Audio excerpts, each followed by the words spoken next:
Bayangkan, di tengah hujan deras, seorang gadis desa menemukan pria lusuh yang hampir mati di pinggir hutan.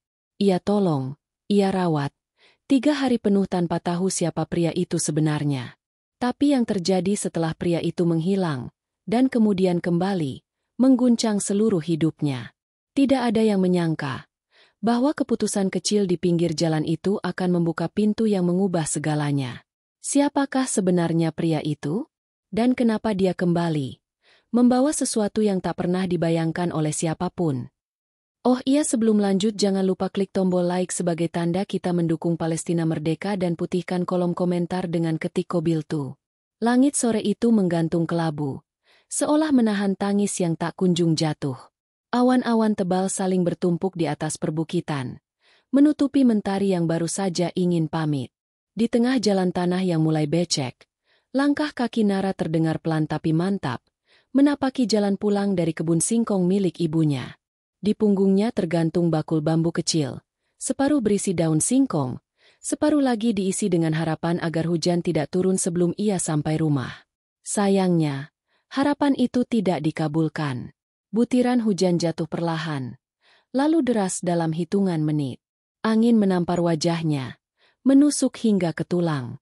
Baju daster yang ia kenakan mulai menempel ke tubuh, menggigilkan kulit dan membuat jari-jarinya mati rasa. Nara mempercepat langkah, melewati semak dan tepi hutan yang biasa ia lalui. Tapi di antara gemuruh hujan dan suara ranting yang patah di kejauhan, ia mendengar sesuatu yang membuat langkahnya terhenti. Sebuah suara lirih, seperti erangan, seperti seseorang sedang menahan sakit. Awalnya ia mengira itu suara binatang.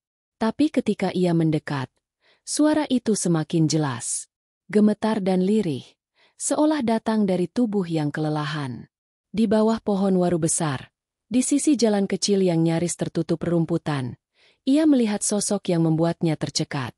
Seorang pria, terbaring di tanah yang becek. Tubuhnya kurus, bajunya lusuh tak berbentuk, rambutnya kusut, panjang, dan penuh daun kering. Janggutnya tebal tak terurus, dan kulitnya tampak kotor seperti sudah berhari-hari tidak menyentuh air.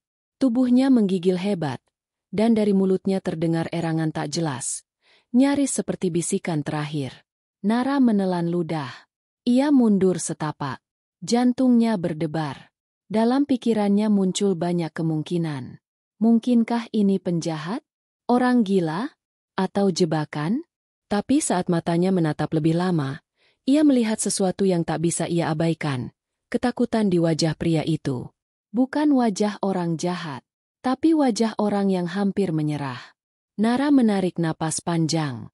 Ia membuka selendang tipis yang ia kenakan dan mendekat perlahan. "Pak, Bapak kenapa?" bisiknya ragu. Pria itu membuka matanya sejenak. Tak menjawab. Hanya satu kata yang keluar, pelan, lemah, nyaris tak terdengar. "Tolong." Tanpa banyak pikir, Nara berjongkok. Ia letakkan bakulnya, lalu mencoba memapah tubuh pria itu agar bisa duduk bersandar ke pohon. Tubuh pria itu berat, bukan karena badannya besar, tapi karena tubuhnya sudah seperti tak bernyawa. Nafasnya pendek, dan seluruh tubuhnya basah kuyup oleh hujan dan lumpur. Melihat kondisi itu, Nara langsung memutuskan. Ia harus bertindak. Tak peduli siapa pria ini. Tak peduli kata orang. Ia tak sanggup meninggalkan seseorang dalam keadaan seperti itu. Dengan tenaga yang tersisa, ia mengangkat satu tangan pria itu ke bahunya, lalu membopongnya perlahan-lahan menuju sebuah gubuk kecil di pinggir kebun. Gubuk tua itu biasa digunakan petani untuk berteduh, dan tak jauh dari situ ada timbunan kayu kering. Dengan cepat, Nara menyalakan api kecil menggunakan korek api yang terselip di bakul. Ia dudukan pria itu di dekat api, lalu mengambil sarung kering dari dalam bakulnya. Tanpa banyak bicara, ia menyelimuti pria itu dan menyodorkan air minum dari botol plastik bekas. Pria itu meminumnya dengan tangan gemetar. Wajahnya pucat, matanya sayu, tapi ada sedikit titik cahaya di sana. Cahaya bahwa ia mulai sadar ia sedang ditolong. Nara tetap diam. Ia hanya menatap dengan prihatin. Di pikirannya, ribuan pertanyaan berputar. Siapa pria ini? Kenapa bisa sampai ke tengah hutan? Kenapa tak ada yang mencari? Namun yang lebih kuat dari semua pertanyaan itu adalah rasa iba.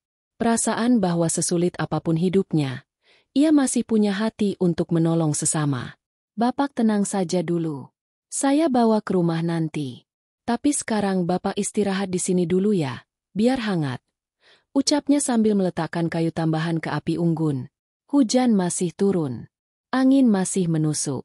Tapi di tengah malam dan gubuk tua yang reot itu, ada kehangatan kecil yang menyala.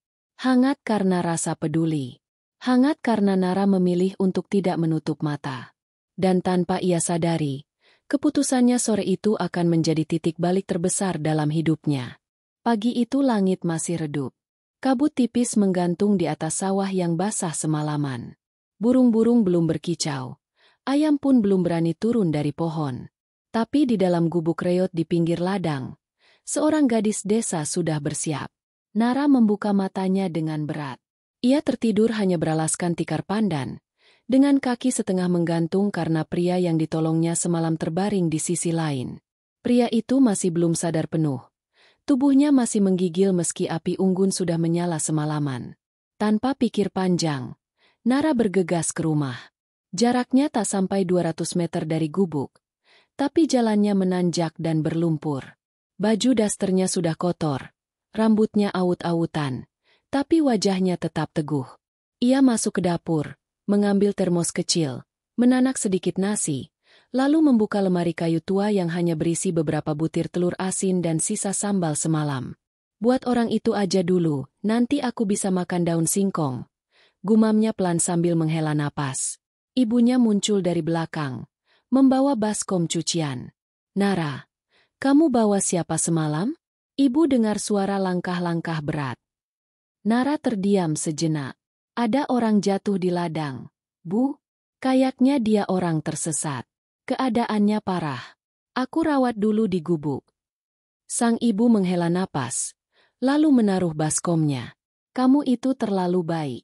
Bagaimana kalau orang itu bawa penyakit? Atau pura-pura saja? Zaman sekarang banyak yang tega. Tapi kalau kita biarkan dia mati di sana, Bu, apa hati kita tenang? Ucap Nara lembut, menatap ibunya dalam. Ibunya tidak menjawab. Ia hanya menatap wajah anak gadisnya yang keras kepala tapi berhati lembut. Sudah sejak kecil Nara begitu. Selalu membantu, selalu ingin jadi penolong, bahkan ketika tak punya apa-apa. Setelah membawa nasi, air hangat, dan kain kering dari rumah, Nara kembali ke gubuk. Pria itu masih berbaring. Ketika ia mencoba menyuapkan sesendok nasi, mata pria itu sedikit terbuka. Tangannya yang gemetar perlahan bergerak, mencoba mengambil sendok itu sendiri. Tapi tangannya lemah. Tenang, Pak, makan pelan-pelan saja. Ucap Nara sambil menyeka peluh di dahi pria itu dengan sapu tangan kecil. Pria itu memandang Nara sejenak. Tatapannya kosong, seolah sedang berusaha mengingat sesuatu.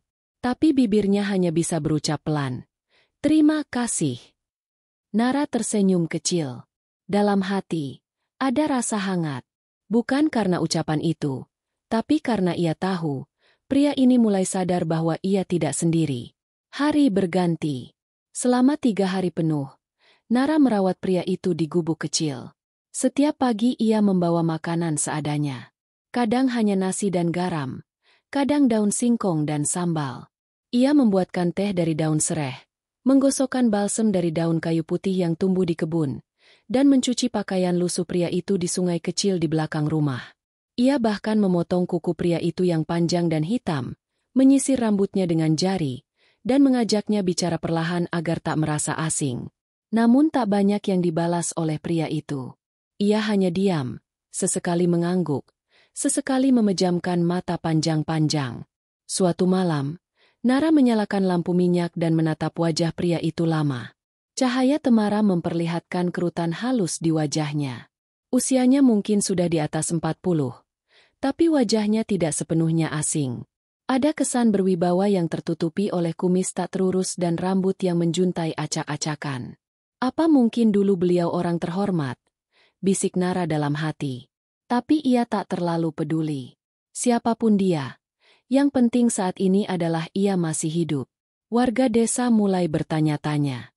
Beberapa tetangga mencibir, berkata bahwa Nara terlalu naif.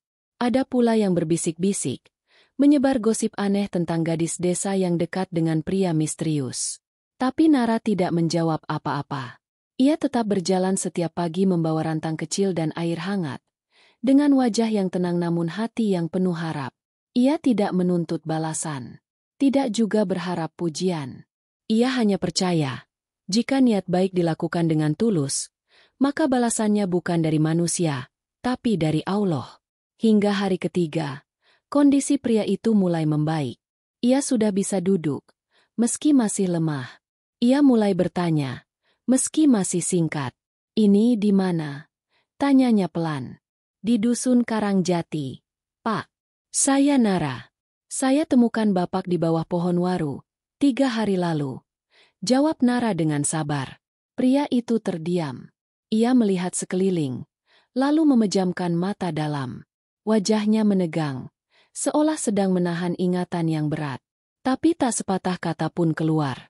Malam itu, saat Nara hendak pamit pulang, pria itu menahan lengannya. Nara, terima kasih. Aku takkan lupa. Nara tersenyum. Ia tidak tahu apa yang akan terjadi besok. Tapi malam itu, ia tidur dengan hati lebih tenang. Yang belum ia tahu besok pagi, semua akan berubah. Langit belum sepenuhnya terang ketika embun mulai mengendap di daun pisang dan ilalang. Udara pagi terasa lebih dingin dari biasanya, membuat dedaunan bergoyang halus tertiup angin lembab. Nara bangun lebih awal dari biasanya. Ada semangat kecil dalam dirinya. Semangat untuk menyuapi pria yang kini mulai bisa berbicara pelan dan menatapnya dengan mata sadar.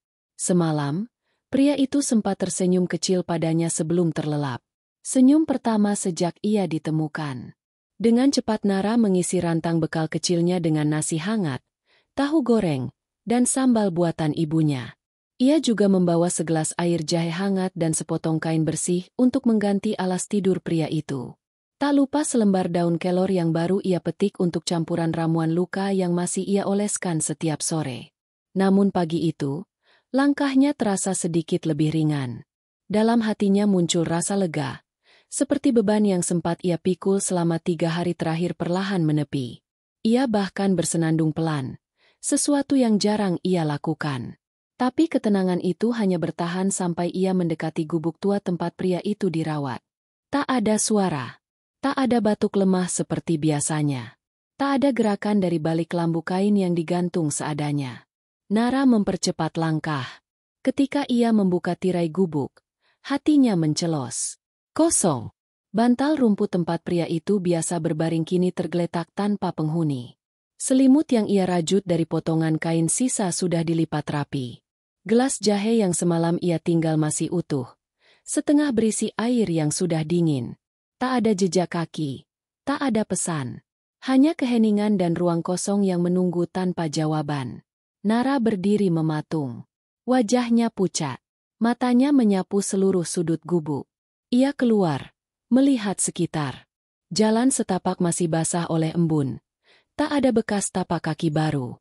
Hutan di seberang terlihat sama. Burung-burung mulai berkicau, seperti mengejek ketenangan yang baru saja direnggut dari hatinya. Pak, panggil Nara pelan. Tapi suaranya hanya dibalas oleh gema alam.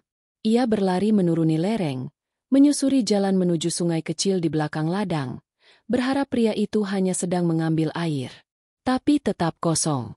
Ia menunggu di tepi batu besar selama beberapa menit, berharap sosok yang ia tolong muncul dari balik semak atau batang bambu.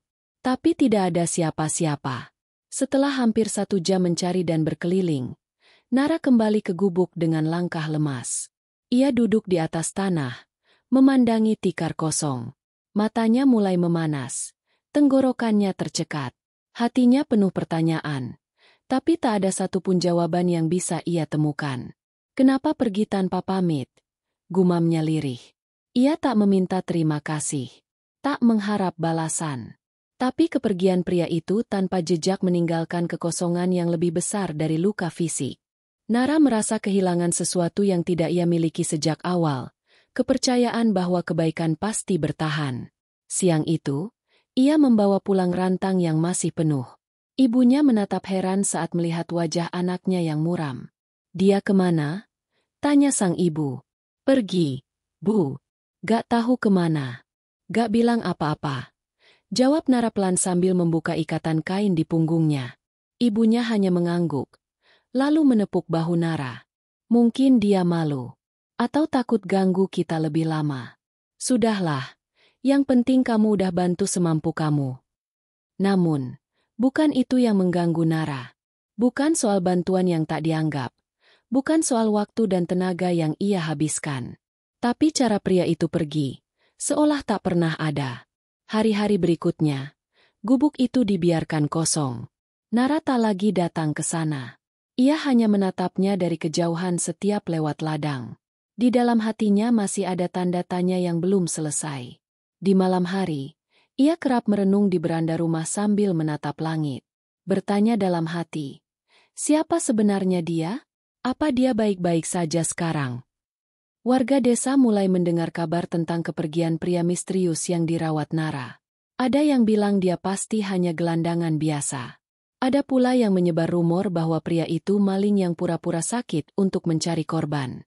Bahkan ada yang menyindir Nara karena dianggap terlalu polos dan mudah percaya. Sudah dikasih tempat, dikasih makan, malah pergi begitu aja. Nara itu memang terlalu baik sampai kadang bodoh. Begitu kata salah satu tetangga yang diam-diam membicarakannya di warung kopi. Tapi Nara tidak membalas satu pun cibiran itu. Ia hanya tersenyum tipis, meski dalam hatinya pedih. Baginya, apa yang ia lakukan bukan untuk dilihat. Ia tidak butuh pujian dari orang sekampung. Ia hanya menjalankan bisikan kecil di hatinya saat melihat seseorang tergeletak di pinggir jalan. "Kalau kamu bisa bantu, kenapa tidak?" Ia percaya, sesuatu yang dilakukan dengan niat baik pasti tak hilang begitu saja. Kalaupun tidak kembali dalam bentuk yang sama, mungkin Allah sudah menyiapkan jalan lain. Ia tidak tahu seperti apa. Tapi ia yakin, sesuatu sedang bergerak, diam-diam, menuju hidupnya. Ia tidak tahu bahwa gubuk itu, yang kini kosong, sebenarnya telah menyimpan cerita yang akan mengguncang seluruh hidupnya hanya dalam hitungan hari. Pagi di dusun Karangjati kembali seperti biasa. Anak-anak berlarian tanpa alas kaki di jalan tanah merah. Ibu-ibu sibuk menjemur pakaian dan mengulek sambal, sementara para lelaki mulai berdatangan ke ladang dengan cangkul di bahu dan topi caping menutupi wajah. Namun, di tengah riuh kecil khas desa itu, ada satu rumah yang mendadak jadi perbincangan hangat dari warung kopi hingga pos ronda, rumah Nara. Sejak pria misterius itu pergi tanpa kabar, nama Nara mendadak sering disebut, tapi bukan dengan pujian. Justru sebaliknya. Banyak warga desa yang tak pernah peduli pada Nara sebelumnya, kini sibuk membicarakannya, membentuk dugaan-dugaan yang semakin liar dari mulut ke mulut. Sudah dibilangin, jangan gampang percaya sama orang gak dikenal. Celetuk Buminah di warung sambal. Mana tahu dia cuma berpura-pura sakit, terus sekarang kabur bawa barang. Untung aja rumah Nara gak kosong waktu dia tinggal di situ. Timpal Pak Iskandar yang ikut nimbrung sambil menyeruput kopi. Tak jarang pula suara-suara itu sampai ke telinga Nara sendiri. Ada yang sengaja berkata keras-keras saat Nara lewat di pinggir jalan. Ada yang berpura-pura menyapa, lalu mengakhiri kalimatnya dengan sindiran setajam pisau. Nara, jangan nolong orang asing lagi ya, nanti malah kamu yang dibuang." Kalimat-kalimat itu tak sekadar menyakitkan, tapi juga membuat Nara mempertanyakan dirinya sendiri. Apakah memang ia terlalu mudah percaya? Apakah kebaikan yang ia berikan benar-benar sia-sia? Tapi sekeras apapun pertanyaan itu menyesaki dadanya, jawabannya tetap kembali ke nurani yang sejak awal membuatnya bertindak. Ia tidak menolong karena pria itu baik. Ia menolong karena ia tak tahan melihat seseorang dibiarkan mati kedinginan tanpa satu tangan pun terulur. Namun keyakinan itu tak membuat hidupnya jadi lebih mudah. Sejak kejadian itu, beberapa tetangga mulai menjaga jarak. Anak-anak kecil yang biasa bermain di halaman rumahnya, kini malah dilarang oleh orang tuanya untuk mendekat. "Jangan ke rumah itu, nanti ketularan penyakit," bisik seorang ibu kepada anaknya. Padahal, rumah Nara tidak berubah. Masih sederhana, berdinding anyaman bambu dan beratap seng tua, Tapi kini terasa lebih sepi dari biasanya.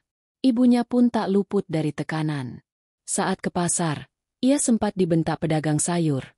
"Bu, bawa anakmu ke kota sana aja. Jangan bawa tamu aneh lagi ke desa ini." Meski ibunya membela diri, tapi tatapan sinis warga membuat hatinya tak tenang. Sampai di rumah, ia hanya bisa menghela napas panjang, memandangi Nara yang duduk sendiri di teras sambil menatap gubuk tua di kejauhan. "Sudah, Nak, lupakan aja semua yang udah kamu lakuin. Gak semua orang ngerti niat baik," ucap ibunya pelan, mencoba menghibur. Nara hanya menoleh sebentar, lalu mengangguk. Tapi matanya merah, tak bisa menyembunyikan luka yang perlahan mengendap. Ia tak ingin membela diri. Ia juga tak punya cukup suara untuk melawan semua prasangka itu. Yang bisa ia lakukan hanya diam. Menunggu waktu berbicara sendiri. Menunggu hari di mana semua yang ia lakukan akan menemukan arti. Namun hari-hari sepi itu mulai menggerus semangatnya. Ia tidak lagi rajin ke ladang. Gubuk tempat pria itu dirawat kini ia biarkan kosong, dipenuhi debu dan sarang laba-laba. Setiap pagi, ia hanya duduk di beranda, memandangi rerumputan yang mulai meninggi. Hatinya seperti ladang kering, pernah subur, tapi kini gersang dan tak tahu kapan akan ditanam lagi. Suatu malam, ketika langit cerah dan bintang terlihat jelas, Nara duduk bersila di tikar pandan sambil membawa Al-Quran kecil milik ayahnya yang sudah lama wafat. Ia membuka halaman yang dulu biasa dibacakan ayahnya setiap menjelang tidur. Tapi kali ini, suaranya tercekat. Air matanya mengalir pelan. Bukan karena marah. Bukan pula karena kecewa. Tapi karena ia merasa kecil. Terlalu kecil untuk menghadapi cemooh dunia yang bahkan tak sempat menanyakan apa yang sebenarnya terjadi. "Ya Allah," bisiknya pelan dalam hati. "Kalau memang semua ini ujian, kuatkan aku. Jangan biarkan hatiku berubah jadi pahit." Ia menutup kitab itu pelan, lalu memandangi langit. Di antara gemintang yang bertebaran, ia berharap semesta diam-diam mencatat apa yang ia lakukan. Mungkin bukan untuk dibalas saat ini, tapi kelak, entah kapan. Dan tanpa ia tahu, di luar desa sana, seseorang sedang menuliskan kisah yang akan mengubah seluruh hidupnya. Seseorang yang dulu ia tolong, kini sedang bersiap kembali. Pagi itu, dusun Karangjati tidak tampak berbeda. Matahari naik pelan-pelan dari balik bukit, menerangi kabut yang masih bertengger di pucuk-pucuk pohon kelapa. Embun di daun singkong memantulkan cahaya hangat, dan ayam jantan bersahutan saling menandai wilayah mereka. Tapi tanpa disadari siapapun, pagi itu bukan pagi biasa. Hari itu dimulai dari sepi seperti biasanya, sampai sebuah suara asing memecah keheningan. Suara mesin mobil, tapi bukan mobil biasa seperti yang kadang lewat di desa ketika ada petugas keliling dari kota. Kali ini lebih berat, lebih tenang, dan jauh lebih mewah. Suaranya dalam, bannya tebal, dan kaca jendelanya hitam pekat. Warga desa yang sedang menyapu halaman langsung menghentikan gerakannya. Anak-anak yang sedang bermain layangan mendadak berhenti menatap langit dan menoleh ke arah suara itu. Bahkan tukang beca tua yang biasa duduk di pojok pos ronda pun berdiri dan menajamkan pandangan. Mobil berwarna hitam mengkilap itu melaju perlahan melewati jalan tanah desa yang sempit. Plat nomornya berwarna emas, mencolok di antara kendaraan reot dan motor pinjaman yang biasa seliweran di dusun. Orang-orang mulai berbisik, mendekat, bahkan mengikuti dari belakang seolah sedang mengejar sesuatu yang belum mereka mengerti. Mobil itu berhenti, tepat di depan rumah Nara. Seketika, dunia seolah berhenti berputar. Nara yang sedang menyapu halaman langsung membeku. Tangannya masih memegang sapu ijuk, tapi matanya tak bisa berpaling dari kendaraan yang kini hanya berjarak beberapa meter darinya. Ibunya yang sedang menggiling bumbu di dapur terdiam, lalu mengintip dari celah jendela bambu dengan jantung berdebar. Dari balik kaca mobil yang perlahan terbuka, muncul sosok pria berpakaian jas lengkap. Rapi, harum, dan familiar. Wajah itu, meski kini bersih, bercukur, dan tampak berwibawa, tak mungkin salah bagi Nara. Itu dia. Pria yang dulu terbaring lemah, berlumur lumpur, dan hanya bisa berkata lirih, "Tolong." Kini berdiri tegak, mengenakan setelan jas abu-abu gelap, sepatu pantofel mengkilap, dan arloji mahal di pergelangan tangannya. Rambutnya disisir rapi, wajahnya bersih dari janggut kusut, dan sorot matanya tegas, namun lembut saat bertemu mata Nara. Warga mulai bergumam. Beberapa membelalak tak percaya. Bu Minah menjatuhkan timba air. Pak Iskandar menggosok matanya berkali-kali. Pria itu melangkah perlahan ke depan pintu rumah Nara. Ia tidak banyak bicara, hanya menunduk, lalu membuka kedua tangannya lebar. Nara. Suaranya dalam, bergetar. Maafkan aku menghilang tanpa kabar. Aku harus menyelesaikan sesuatu. Tapi aku kembali. Dan aku ingat semuanya. Nara tak langsung menjawab. Matanya mulai berkaca-kaca. Ia menatap pria itu lama, memastikan hatinya tidak berbohong. Pak, siapa sebenarnya Bapak? Bisiknya pelan. Pria itu menatap langsung ke dalam mata Nara. Namaku Mahendra. Aku bukan gelandangan. Aku pemilik Mahendra Group, perusahaan konstruksi dan properti yang mungkin pernah kamu dengar dari berita. Aku tersesat di hutan waktu melakukan survei lapangan. HP hilang. Asisten panik. Aku berjalan tanpa arah sampai akhirnya jatuh di dekat ladangmu. 3 hari kamu selamatkan aku. Aku ingat semuanya. Nara masih diam. Tubuhnya sedikit gemetar. Air matanya mengalir pelan. Sementara itu, warga mulai mendekat, menyaksikan momen yang tak pernah mereka bayangkan. Mereka yang dulu mencibir, kini berdiri dengan mulut terkunci. Beberapa bahkan menunduk malu. Tatapan mereka beralih dari Mahendra ke Nara, seolah ingin menghapus semua kata-kata buruk yang pernah terucap. Tapi Mahendra belum selesai. Ia menoleh ke arah kerumunan warga, lalu berkata lantang, "Saya diselamatkan oleh wanita ini. Seandainya dia lewat tanpa peduli, mungkin saya sudah mati di bawah pohon waru itu. Tapi dia berhenti. Dia tolong saya dengan caranya yang sederhana tapi tulus. Dan saya takkan pernah lupa." Ia membuka pintu mobil, lalu mengambil sebuah map coklat tebal. "Nara," ucapnya sambil menyerahkan map itu. "Ini sertifikat deposito senilai 10 miliar rupiah. Aku tahu kamu nggak pernah minta imbalan. Tapi izinkan aku memberikan ini bukan sebagai balas jasa, tapi sebagai tanda bahwa kebaikan tak pernah sia-sia." Tangannya gemetar saat menerima map itu. Ia buka perlahan, melihat lembaran yang belum pernah ia bayangkan bisa ia sentuh. Jumlah 0 di dalam dokumen itu membuat kepalanya berputar. Tapi bukan itu yang membuat Nara menangis. Yang membuatnya menangis adalah pengakuan bahwa seseorang yang ia tolong kini berdiri di hadapannya, bukan hanya membawa harta, tapi juga harga diri yang dulu sempat diremukan oleh cemoohan. Ibunya menangis di balik pintu. Warga desa berdiri kaku. Tak ada yang berani berkata apapun. Dan Nara, untuk pertama kalinya dalam hidupnya, merasa bahwa semua luka, semua ejekan, semua rasa malu yang ia telan dalam diam, akhirnya berbuah sesuatu yang tak bisa dibeli oleh uang. Pembuktian. Mahendra menatap Nara lama. Lalu dengan suara lebih pelan, ia berkata, "Aku belum selesai. Tapi hari ini aku hanya ingin pastikan kamu tahu. Aku kembali bukan cuma bawa uang. Aku bawa sesuatu yang lebih besar.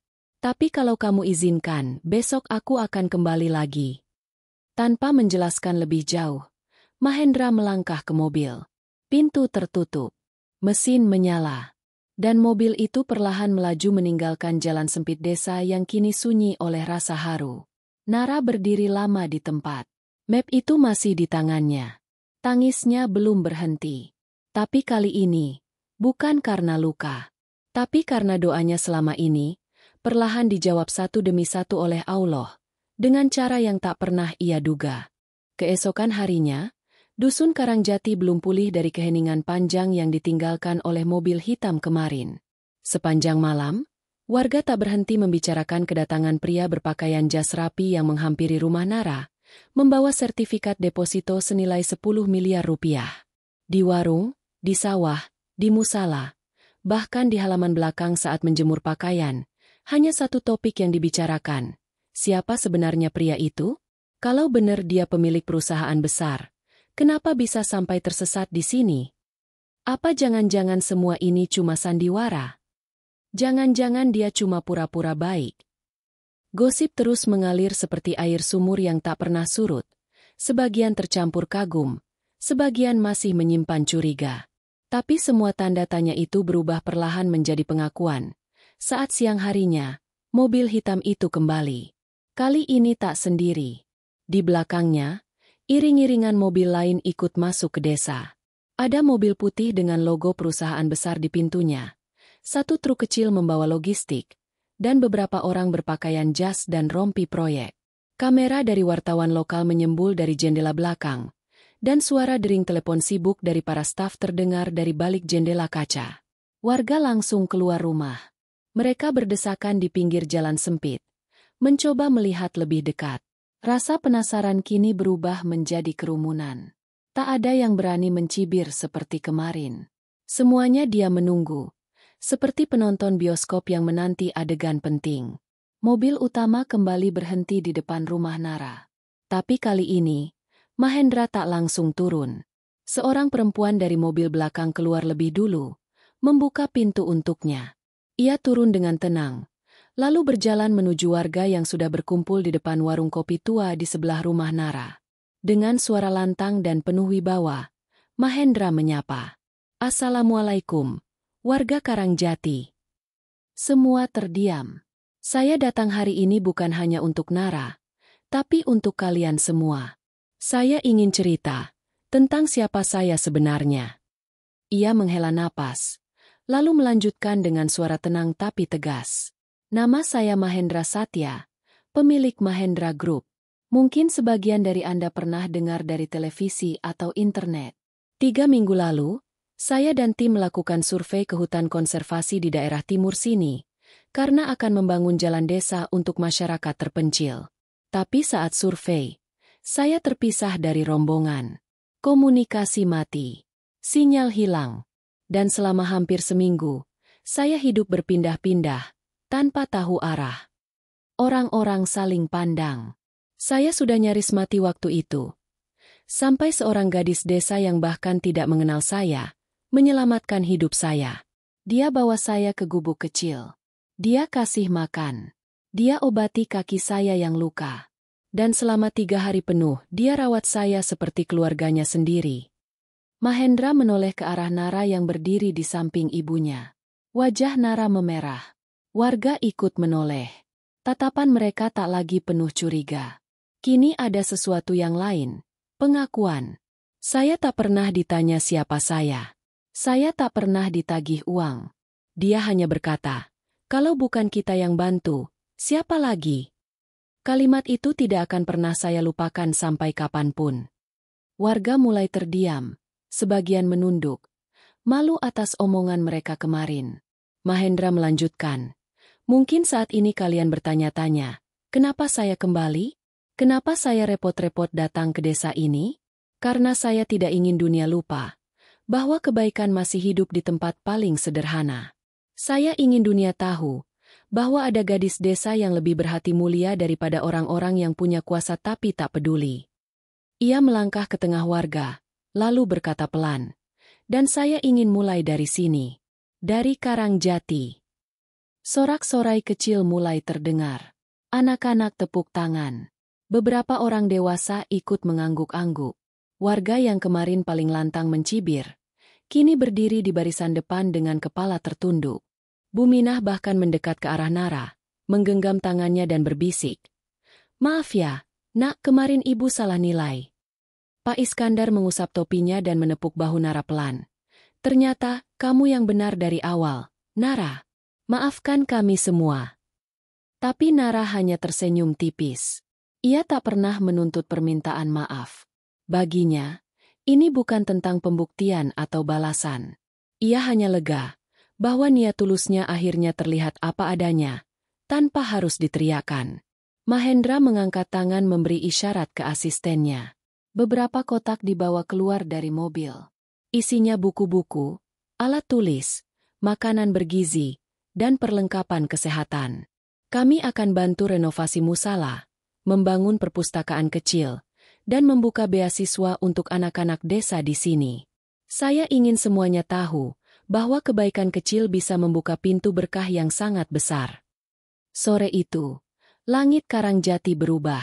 Bukan karena cuaca, tapi karena suasana hati warganya yang perlahan mencair. Jalan tanah yang kemarin penuh bisik-bisik, kini dipenuhi tawa anak-anak yang membagi buku baru. Orang-orang yang kemarin saling curiga, kini saling bersalaman. Dan di tengah semuanya itu, berdiri Nara. Tidak berkata apa-apa, tapi dalam diamnya, terpancar cahaya yang tak pernah ia sadari sebelumnya. Sementara Mahendra hanya menatapnya lama, sebelum berucap pelan. Aku masih punya satu hal yang belum aku sampaikan, Nara. Tapi belum sekarang. Ucapannya itu membuat Nara menoleh. Tapi Mahendra hanya tersenyum samar, lalu berjalan ke arah mobil. Angin sore bertiup pelan. Dan bagi Nara, dunia perlahan mulai berubah. Dimulai dari satu tindakan kecil, yang tak pernah ia sesali. Sore itu langit Karangjati bersih tanpa awan, tapi suasana hati Nara justru seperti akan hujan, bukan karena mendung, melainkan karena terlalu banyak emosi yang menggumpal di dalam dada. Sejak pagi tadi, desa tempatnya tumbuh itu berubah drastis. Rumah-rumah tua yang semula sepi, kini ramai dengan tamu dari luar. Para petugas berseragam sibuk mencatat kebutuhan pembangunan musala dan sekolah. Wartawan datang, kamera menyala. Tapi Nara tetap diam di sudut rumah. Tidak banyak bicara. Tidak banyak menoleh. Ia masih sulit percaya semua ini benar-benar sedang terjadi. Hingga Mahendra datang lagi sore itu. Bukan dengan rombongan besar. Bukan dengan kamera atau keramaian.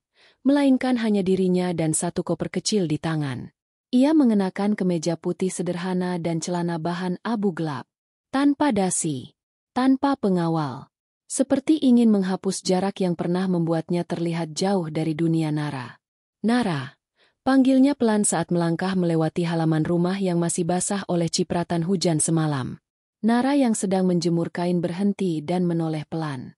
Ada ketegangan aneh dalam dada yang sulit ia uraikan. Antara canggung, haru, dan bingung. Boleh aku bicara sebentar? Nara mengangguk. Mereka duduk di bangku bambu tua yang biasa ia dan ibunya gunakan untuk menjemur jagung. Angin sore bertiup pelan. Burung emprit berkicau dari atap genteng. Dan dunia seolah sengaja memperlambat waktunya agar percakapan mereka tak cepat berakhir. Mahendra membuka koper kecil itu perlahan.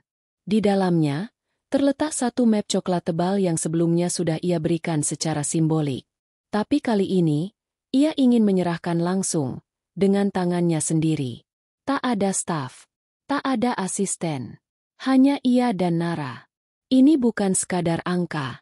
Nara, ini bukan sekadar uang, ucap Mahendra, lirih tapi dalam. Nara menatap map itu, lalu menatap Mahendra. Matanya bergetar. Bukan karena nominalnya, tapi karena ia merasa seperti mimpi berdiri di hadapan pria yang dulu ia temukan hampir mati di bawah pohon waru. Sekarang pria itu memberinya sesuatu yang bisa mengubah seluruh hidupnya. Pak saya. Suara Nara tertahan di tenggorokan. Saya gak pernah niat nolong karena pengin dibalas. Saya cuma gak tega lihat bapak kayak gitu waktu itu. Mahendra tersenyum pelan. Dan justru karena itu, kamu layak mendapatkan lebih. Dunia ini terlalu banyak orang yang baru mau bergerak kalau ada imbalan. Tapi kamu bergerak karena hati. Itu mahal sekali, Nara. Map itu kini sudah berpindah tangan. Tapi Mahendra belum selesai. Aku tahu kamu mungkin bingung harus diapakan uang sebanyak itu. Jadi izinkan aku bantu juga mengatur semuanya. Aku sudah siapkan penasihat keuangan untukmu. Dan satu lagi. Mahendra menatap dalam, lalu mencondongkan tubuh sedikit. Aku ingin kamu ikut ke Jakarta. Bukan untuk kerja paksa. Tapi aku ingin kamu menjadi asisten pribadiku. Bukan karena kamu berutang budi. Tapi karena aku percaya kamu. Dan aku percaya, kamu bisa belajar banyak di sana. Kamu punya hati yang kuat. Dan aku ingin kamu tumbuh lebih dari sekadar orang baik di desa ini. Nara terdiam lama. Tawaran itu begitu besar. Terlalu besar. Ia memejamkan mata sesaat. Wajah almarhum ayahnya melintas dalam ingatan. Ayah yang dulu selalu berkata bahwa hidup bukan tentang seberapa banyak kita punya, tapi tentang seberapa besar kita bisa memberi meski hanya punya sedikit. Ia menatap Mahendra lagi. Kalau ibu saya ikut saya mau, Pak. Mahendra tertawa kecil. Tentu saja. Ibumu akan jadi tamu kehormatan di rumahku. Beberapa warga yang tadi melihat dari kejauhan mulai menghampiri. Kali ini tidak membawa prasangka. Mereka datang membawa kue, air kelapa. Bahkan beberapa orang menawarkan bantuan jika Nara berangkat ke kota. Dunia yang dulu membekukannya dengan cemoohan, kini mencair dan membungkusnya dengan pelukan yang ia tunggu-tunggu. Bu Minah, yang dulu paling keras menggunjing, datang membawa bingkisan pisang goreng. Maaf ya, Nara, ibu udah salah nilai kamu. Semoga kamu makin sukses. Ya, nak. Pak Iskandar, yang sempat sinis, kini menawarkan diri mengurus sawah keluarga Nara jika ditinggal ke kota. Gak usah khawatir soal ladang. Kita jaga di sini. Kamu fokus kerja di sana. Bawa harum nama desa. Tapi di balik semua hadiah dan sambutan, Nara tetap sederhana. Ia masih bangun pagi seperti biasa, menyapu halaman, dan membantu ibunya mengisi air dari sumur. Ia masih memetik daun kelor untuk dijadikan obat gosok, meski di tangannya kini sudah ada map berisi angka yang tak pernah ia bayangkan seumur hidup. Karena baginya, uang bisa datang dan pergi. Tapi harga diri, itu dibangun dari luka, kesabaran, dan keputusan-keputusan kecil yang pernah dianggap remeh. Saat senja mulai jatuh, Mahendra pamit. Aku harus kembali ke Jakarta dulu malam ini. Tapi aku akan kirim tim besok untuk mengurus semua keperluanmu. Tiket, rumah tinggal, semuanya sudah disiapkan. Nara mengangguk, masih mencoba mencerna semuanya. Sebelum masuk mobil, Mahendra menoleh. Nara, hidup kamu baru saja dimulai. Dan aku percaya ini semua bukan kebetulan. Mobil hitam itu perlahan menjauh lagi. Tapi kali ini, Nara tidak merasa ditinggal. Ia tahu, perpisahan itu hanya sebentar. Dan langkahnya kini sudah menuju ke arah yang benar. Namun satu hal belum terungkap. Dan itu akan datang bersamaan dengan perubahan yang lebih besar dari sekadar uang atau pekerjaan. 3 hari setelah Mahendra pamit dari Karangjati, sebuah mobil menjemput Nara dan ibunya menuju Jakarta. Mereka tak membawa banyak barang.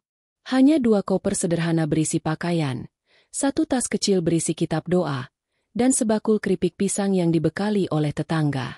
Walau disambut meriah di desa, hati Nara tetap gemetar saat mobil itu perlahan meninggalkan batas desa. Ia tahu, hidupnya baru saja berbelok tajam, dan tak ada jalan mundur lagi.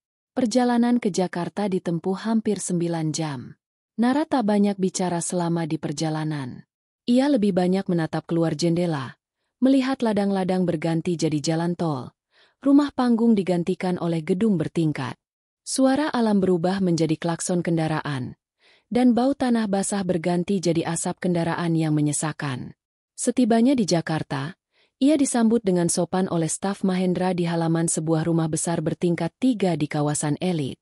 Rumah itu bagai dunia lain bagi Nara. Pilar-pilarnya tinggi, lantainya berkilau seperti kaca. Suara langkah terdengar nyaring memantul. Tapi di balik kemewahan itu, Nara merasakan sesuatu yang mengganjal. Matanya bertemu dengan pandangan penuh tanya dari beberapa orang yang sepertinya bekerja di sana. Tatapan yang tidak ramah, tapi juga tidak jelas artinya. Seperti menilai, seperti mengukur. Hari pertama ia dan ibunya dipersilakan tinggal di satu kamar tamu di lantai 2. Kamarnya luas, ranjangnya empuk, dan ada pendingin ruangan yang membuat selimut tak perlu lagi. Tapi malam pertama mereka di kota itu tak begitu nyenyak. Ibunya beberapa kali terbangun karena suara klakson dari jalan raya. Nara pun merasa asing, bukan karena tempatnya, tapi karena atmosfernya yang berbeda. Keesokan harinya, Nara mulai bekerja di kantor Mahendra Group sebagai asisten pribadi. Ia diajarkan mengelola jadwal, mencatat permintaan rapat, dan menyortir dokumen yang masuk ke meja Pak Mahendra. Meski gugup, Nara cepat belajar. Ia mencatat semuanya di buku kecil, dan selalu datang paling pagi sebelum staf lain muncul. Namun sejak hari pertama masuk kantor, bisik-bisik mulai terdengar. Itu yang dari desa itu ya? Ih, masa langsung jadi asistennya Pak Mahendra? Gak masuk akal. Jangan-jangan ada hubungan khusus. Nara hanya bisa menunduk. Ia pura-pura tidak dengar. Tapi setiap kali ia lewat lorong kantor, beberapa pegawai sengaja tertawa pelan. Seolah kehadirannya bukan prestasi, tapi lelucon. Bahkan di ruang pantry, ia sering mendapati mereka menghentikan obrolan saat ia masuk. Ada satu staf senior bernama Dita, yang paling menonjol dalam memperlakukan Nara dengan dingin. Ia selalu bicara setengah sinis, menyodorkan berkas tanpa menatap mata, dan sesekali menyindir dengan kata-kata menusuk. Ini surat penting. Tolong jangan sampai hilang. Meskipun kamu bukan dari dunia administrasi, ya tapi semoga bisa dipercaya. Ucap Dita sambil menyodorkan dokumen ke tangan Nara. Nara hanya tersenyum. Ia tahu, membalas bukan jalan keluar. Ia hanya ingin bekerja sebaik mungkin, membuktikan dirinya lewat perbuatan, bukan kata-kata. Malam hari, ia sering merenung di balkon kamar apartemen yang disediakan sementara oleh Mahendra. Menatap lampu-lampu kota yang berkelip, sambil bertanya dalam hati, apakah ia benar-benar cocok di tempat ini? Apakah dunia ini bisa menerima seseorang yang datang dari sawah, dari lumpur, dari bau asap kayu dan basahnya embun pagi? Namun, satu hal yang membuatnya bertahan adalah kepercayaan Mahendra. Pria itu tak pernah memperlakukannya rendah. Bahkan saat rapat besar, Mahendra dengan tenang meminta Nara duduk di ruang pertemuan, mendampingi, dan sesekali memberi masukan soal pendekatan ke komunitas desa yang akan jadi sasaran proyek perusahaan. Dia tahu kondisi di lapangan lebih baik dari kita semua, ujar Mahendra suatu hari saat Nara sempat direndahkan oleh seorang konsultan senior. Ucapan itu membuat semua terdiam. Tapi bagi Nara, itu adalah bahan bakar. Ia tahu, ia tidak boleh goyah. Karena hidup ini bukan soal bagaimana kita datang, tapi bagaimana kita bertahan dan membuktikan. Namun ada satu hal yang mengusik hatinya. Raka, anak Mahendra yang sejak awal tidak banyak bicara padanya. Raka lebih sering menyendiri, jarang masuk kantor, dan kalaupun datang, hanya mengangguk singkat saat berpapasan. Tapi di beberapa kesempatan, Nara memergoki Raka memperhatikannya dari kejauhan. Tatapan yang sulit ditebak. Bukan sinis, tapi juga bukan hangat. Seperti ada sesuatu yang disimpan, dan belum ingin dibuka. Meski tak mengerti maksudnya, Nara memilih tidak berpikir terlalu jauh. Fokusnya hanya satu, membalas kebaikan Mahendra dengan kerja keras dan ketulusan. Hari-hari di Jakarta tidak mudah. Tapi setiap kali ia mulai lelah, ia mengingat kembali malam saat ia menangis di gubuk reot, meminta kepada Allah agar hidupnya tak berakhir hanya sebagai bahan tertawaan. Dan kini, meski belum sepenuhnya tenang, setidaknya ia sudah melangkah, keluar dari gelap, menuju cahaya yang masih samar tapi nyata. Dan siapa sangka di tengah dinginnya kota, benih baru diam-diam mulai tumbuh. Bukan dari janji manis, tapi dari sorot mata yang diam-diam mulai berubah, dan dari hati yang dulu penuh luka, kini mulai terbiasa untuk bertahan. 3 hari setelah Mahendra pamit dari Karangjati, sebuah mobil menjemput Nara dan ibunya menuju Jakarta. Mereka tak membawa banyak barang. Hanya 2 koper sederhana berisi pakaian, 1 tas kecil berisi kitab doa, dan sebakul keripik pisang yang dibekali oleh tetangga. Walau disambut meriah di desa, hati Nara tetap gemetar saat mobil itu perlahan meninggalkan batas desa. Ia tahu, hidupnya baru saja berbelok tajam, dan tak ada jalan mundur lagi. Perjalanan ke Jakarta ditempuh hampir 9 jam. Nara tak banyak bicara selama di perjalanan. Ia lebih banyak menatap keluar jendela, melihat ladang-ladang berganti jadi jalan tol, rumah panggung digantikan oleh gedung bertingkat. Suara alam berubah menjadi klakson kendaraan, dan bau tanah basah berganti jadi asap kendaraan yang menyesakan. Setibanya di Jakarta, ia disambut dengan sopan oleh staf Mahendra di halaman sebuah rumah besar bertingkat 3 di kawasan elit. Rumah itu bagai dunia lain bagi Nara. Pilar-pilarnya tinggi, Lantainya berkilau seperti kaca. Suara langkah terdengar nyaring memantul. Tapi di balik kemewahan itu, Nara merasakan sesuatu yang mengganjal. Matanya bertemu dengan pandangan penuh tanya dari beberapa orang yang sepertinya bekerja di sana. Tatapan yang tidak ramah, tapi juga tidak jelas artinya. Seperti menilai, seperti mengukur. Hari pertama ia dan ibunya dipersilakan tinggal di satu kamar tamu di lantai 2. Kamarnya luas, ranjangnya empuk, dan ada pendingin ruangan yang membuat selimut tak perlu lagi. Tapi malam pertama mereka di kota itu tak begitu nyenyak.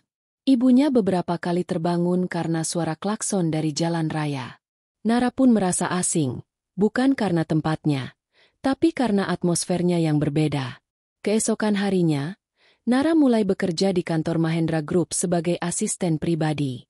Ia diajarkan mengelola jadwal, mencatat permintaan rapat, dan menyortir dokumen yang masuk ke meja Pak Mahendra. Meski gugup, Nara cepat belajar.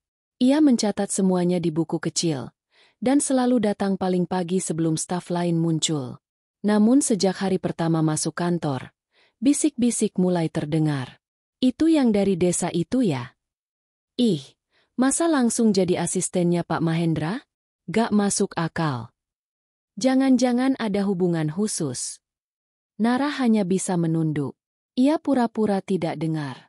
Tapi setiap kali ia lewat lorong kantor, beberapa pegawai sengaja tertawa pelan. Seolah kehadirannya bukan prestasi, tapi lelucon. Bahkan di ruang pantry, ia sering mendapati mereka menghentikan obrolan saat ia masuk. Ada satu staf senior bernama Dita, yang paling menonjol dalam memperlakukan Nara dengan dingin. Ia selalu bicara setengah sinis, menyodorkan berkas tanpa menatap mata, dan sesekali menyindir dengan kata-kata menusuk. Ini surat penting. Tolong jangan sampai hilang. Meskipun kamu bukan dari dunia administrasi, ya tapi semoga bisa dipercaya. Ucap Dita sambil menyodorkan dokumen ke tangan Nara. Nara hanya tersenyum. Ia tahu, membalas bukan jalan keluar. Ia hanya ingin bekerja sebaik mungkin, membuktikan dirinya lewat perbuatan, bukan kata-kata. Malam hari, ia sering merenung di balkon kamar apartemen yang disediakan sementara oleh Mahendra. Menatap lampu-lampu kota yang berkelip, sambil bertanya dalam hati, apakah ia benar-benar cocok di tempat ini? Apakah dunia ini bisa menerima seseorang yang datang dari sawah, dari lumpur, dari bau asap kayu dan basahnya embun pagi? Namun, satu hal yang membuatnya bertahan adalah kepercayaan Mahendra. Pria itu tak pernah memperlakukannya rendah. Bahkan saat rapat besar, Mahendra dengan tenang meminta Nara duduk di ruang pertemuan, mendampingi, dan sesekali memberi masukan soal pendekatan ke komunitas desa yang akan jadi sasaran proyek perusahaan. Dia tahu kondisi di lapangan lebih baik dari kita semua, ujar Mahendra suatu hari saat Nara sempat direndahkan oleh seorang konsultan senior. Ucapan itu membuat semua terdiam. Tapi bagi Nara, itu adalah bahan bakar. Ia tahu, ia tidak boleh goyah. Karena hidup ini bukan soal bagaimana kita datang, tapi bagaimana kita bertahan dan membuktikan. Namun ada satu hal yang mengusik hatinya. Raka, anak Mahendra yang sejak awal tidak banyak bicara padanya. Raka lebih sering menyendiri, jarang masuk kantor, dan kalaupun datang, hanya mengangguk singkat saat berpapasan. Tapi di beberapa kesempatan, Nara memergoki Raka memperhatikannya dari kejauhan. Tatapan yang sulit ditebak. Bukan sinis, tapi juga bukan hangat. Seperti ada sesuatu yang disimpan, dan belum ingin dibuka. Meski tak mengerti maksudnya, Nara memilih tidak berpikir terlalu jauh. Fokusnya hanya satu, membalas kebaikan Mahendra dengan kerja keras dan ketulusan. Hari-hari di Jakarta tidak mudah. Tapi setiap kali ia mulai lelah, ia mengingat kembali malam saat ia menangis di gubuk reot, meminta kepada Allah agar hidupnya tak berakhir hanya sebagai bahan tertawaan. Dan kini, meski belum sepenuhnya tenang, setidaknya ia sudah melangkah, keluar dari gelap, menuju cahaya yang masih samar tapi nyata. Dan siapa sangka di tengah dinginnya kota, benih baru diam-diam mulai tumbuh. Bukan dari janji manis, tapi dari sorot mata yang diam-diam mulai berubah, dan dari hati yang dulu penuh luka, kini mulai terbiasa untuk bertahan. Hari itu hujan mengguyur Jakarta sejak pagi. Langit mendung, jendela kantor Mahendra Group tertutup embun, dan suasana ruang kerja tampak lebih sunyi dari biasanya. Sebagian pegawai datang terlambat karena jalanan banjir. Nara tiba lebih awal seperti biasa, duduk di meja kecil di luar ruang kerja Pak Mahendra, menyiapkan agenda rapat dan dokumen presentasi. Namun ada satu hal berbeda hari itu. Raka, anak Mahendra yang biasanya jarang muncul, sudah tiba lebih dulu. Ia duduk di ruang tunggu lantai atas, mengenakan sweater abu-abu, dengan rambut sedikit basah karena gerimis. Tatapannya tak menatap laptop seperti biasanya, melainkan menatap ke arah tangga, ke arah Nara. Sudah berminggu-minggu mereka bekerja di gedung yang sama, namun hampir tak pernah berbincang panjang. Raka bukan tipe yang banyak bicara, apalagi soal pribadi. Tapi hari itu, ia terlihat berbeda. Ada sesuatu di wajahnya yang tak bisa disembunyikan, campuran antara gugup dan tekad. Sore harinya, saat semua staf sudah pulang, dan hujan masih belum juga reda, Raka tiba-tiba berdiri di samping meja Nara. "Nara, kamu ada waktu sebentar?" Suaranya dalam dan pelan. Nara terkejut. Ia menoleh cepat, lalu mengangguk. "Iya, Mas. Ada apa ya?" "Aku pengin ngobrol, tapi bukan soal kerjaan," lanjutnya sambil mengisyaratkan ke arah balkon kantor yang kosong. Dengan jantung berdegup, Nara mengikuti Raka. Hujan mengguyur luar gedung, menciptakan suara menenangkan yang mengisi keheningan. Dari balkon lantai 10 itu, mereka bisa melihat lampu-lampu kota yang berkedip di kejauhan. Tapi suasana justru lebih terasa seperti di desa saat malam gerimis. Tenang, jujur, dan menyentuh hati. "Dari pertama kamu datang ke sini, aku perhatiin kamu," kata Raka perlahan. "Aku tahu orang-orang banyak yang memandang kamu sebelah mata. Termasuk aku awalnya." Nara tak menyahut. Ia hanya menunduk. Ucapan itu tidak mengejutkannya. Justru ia sudah menduganya sejak awal. "Tapi, aku juga lihat, kamu gak pernah bales mereka. Kamu kerja keras, kamu sabar, kamu tulus banget. Dan aku gak bisa bohong. Nah, aku jadi kagum." Mata Nara membulat. Ia menatap Raka, mencoba memahami arah dari setiap kata itu. Tapi sebelum ia sempat bertanya, Raka menghela napas dan mengeluarkan sesuatu dari saku, sebuah kotak kecil beludru. "Nara." Napasnya tercekat. "Aku tahu ini cepat. Aku tahu kamu mungkin gak siap. Tapi aku juga tahu satu hal pasti.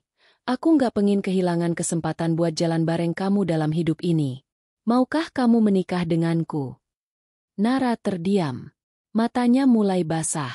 Dunia terasa seperti berhenti berputar. Suara hujan masih turun, tapi semua terdengar jauh. Kotak kecil di tangan Raka terbuka, menampilkan cincin sederhana, tanpa permata mewah, tapi justru karena itulah cincin itu terasa nyata. "Mas Raka, kenapa saya?" bisik Nara nyaris tak terdengar. "Karena kamu bukan cuma baik, tapi karena kamu adalah orang yang bisa membuat aku belajar jadi lebih manusia. Kamu ngingetin aku bahwa hidup bukan cuma soal angka dan laporan, tapi soal hati. Dan kamu yang paling tulus yang pernah aku temui." Air mata Nara jatuh. Tapi bukan karena sedih, melainkan karena terlalu banyak luka yang dulu ia simpan sendiri. Kini seolah dihargai oleh satu kalimat penuh keberanian. "Kalau kamu belum siap, aku akan tunggu. Aku nggak minta jawaban sekarang." Tapi Nara menggeleng pelan. Bukan itu, Mas. Saya cuma kaget. Saya cuma takut ini cuma rasa kasihan. Saya takut saya nggak pantas." Raka langsung menggenggam tangan Nara. "Nggak ada satupun dari ini karena kasihan. Kamu pantas lebih dari yang kamu pikirkan." Ini hanya suara hujan dan degup jantung yang bersahutan. Akhirnya, Nara mengangguk pelan. "Kalau ibu saya ridho, saya siap." Wajah Raka perlahan merekah dengan senyum. Ia tak langsung memeluk atau bersorak. Ia hanya menatap Nara dengan mata yang tak berpaling, seolah ingin menyimpan detik itu selamanya dalam ingatannya. Keesokan harinya, Mahendra mengadakan pertemuan keluarga kecil. Nara dan ibunya duduk berdampingan di ruang tamu rumah Mahendra, mengenakan kebaya sederhana, sementara Raka duduk bersila di hadapan mereka, membawa baki berisi seserahan simbolis. Ibunya menatap Nara lama. Tak ada air mata. Hanya senyuman dan bisikan pelan. "Ibu Ridho, nak, kalau ini jalanmu, jalan yang ditunjukkan oleh Allah, lanjutkan. Jangan ragu." Dan dengan satu persetujuan itu, dusun Karangjati yang dulu pernah meragukan, kini menyaksikan dari kejauhan seorang gadis desa, diangkat derajatnya oleh seseorang yang mencintainya bukan karena masa lalunya, tapi karena siapa dirinya yang sebenarnya. Namun, pernikahan hanyalah awal. Karena hidup masih menyimpan satu kejutan terakhir. Mentari pagi itu bersinar berbeda di langit Karangjati. Langit tampak lebih cerah. Angin berhembus lembut membawa aroma bunga dan tanah basah. Bukan karena hujan semalam, tapi karena hari itu adalah hari yang akan dikenang seumur hidup oleh seluruh warga desa. Hari di mana seorang gadis desa menikah dengan pria dari keluarga terpandang yang dulu pernah ia tolong diam-diam, tanpa mengharapkan balasan. Pagi itu, ganggang sempit desa dihiasi dengan janur kuning, kain putih, dan bunga-bunga liar yang dipetik dari ladang sekitar. Anak-anak berlarian membawa kipas dari daun kelapa. Ibu-ibu mengenakan kebaya sederhana, dan para lelaki memakai sarung bersih serta peci. Di balai desa, sebuah layar besar dipasang, menampilkan siaran langsung dari acara akad nikah yang berlangsung di rumah keluarga Mahendra di Jakarta. Tapi acara itu bukan acara mewah penuh hiasan mahal dan musik bising. Mahendra sendiri meminta agar pernikahan dilangsungkan secara sederhana, hikmat, dan bermakna. Kita tak butuh pesta yang bikin orang lupa makna pernikahan. Kita butuh kehangatan yang bisa membuat Nara merasa pulang dimanapun dia berada. Begitu katanya pada panitia. Di halaman rumah keluarga Mahendra, Nara duduk bersimpuh mengenakan kebaya putih bersih dengan selendang batik lembut khas Jawa. Rias wajahnya sederhana, tapi senyum dan sinar matanya lebih dari cukup untuk menandingi kemilau emas. Di hadapannya, Raka duduk tenang, mengenakan beskap coklat muda dengan udeng di kepala. Wajahnya tenang tapi mata berbinar, seolah seluruh hidupnya menemukan tujuan baru. Ijab kabul berlangsung hikmat. Suara penghulu yang lantang, saksi dari kedua belah pihak, serta suara pelan dari Raka saat mengucap janji membuat seluruh tamu undangan terdiam. Tak lama setelah kata "sah" diucapkan, gemuruh tepuk tangan dan air mata bahagia memenuhi ruangan. Tapi di pojok ruangan, Nara hanya memejamkan mata. Dalam diamnya, ia berbicara dengan hatinya sendiri. "Ya Allah, ini bukan karena aku hebat, tapi karena Engkau yang tuntun jalanku." Sementara itu, di layar besar di balai desa, warga Karangjati berdiri menyaksikan prosesi itu dengan campuran kagum, takjub, dan malu. Mereka yang dulu sempat merendahkan kini bersorak paling keras. Mereka yang sempat meremehkan kini ikut menangis bahagia. Bahkan Buminah dan Pak Iskandar, yang dulunya paling sering bergunjing, kini duduk paling depan membawa bunga tangan buatan sendiri.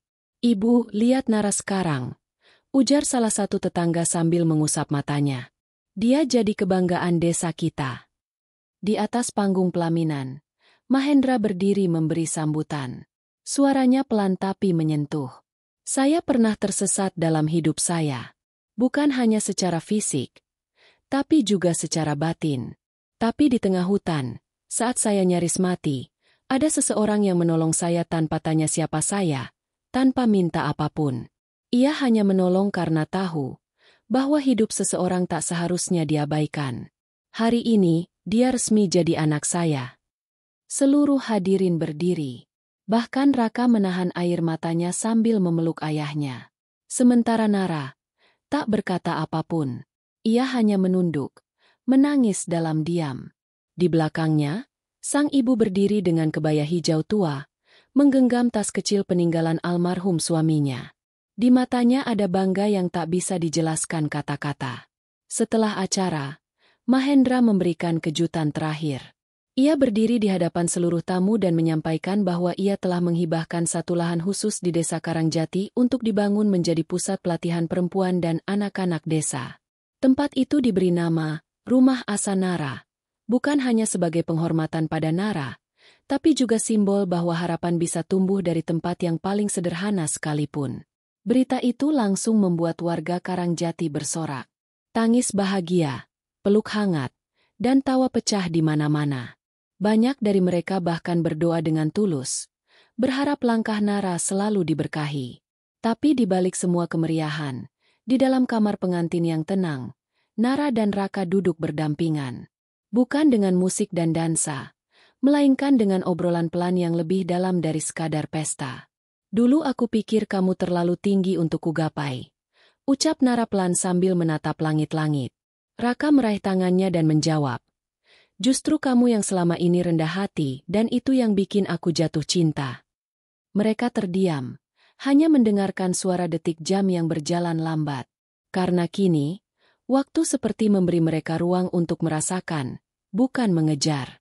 Dan di luar sana, di desa yang dulu hanya punya suara jangkrik dan desir angin, nama Nara kini menjadi cerita. Diceritakan di pos ronda, di sawah, di warung kopi, bahkan di musala usai salat maghrib.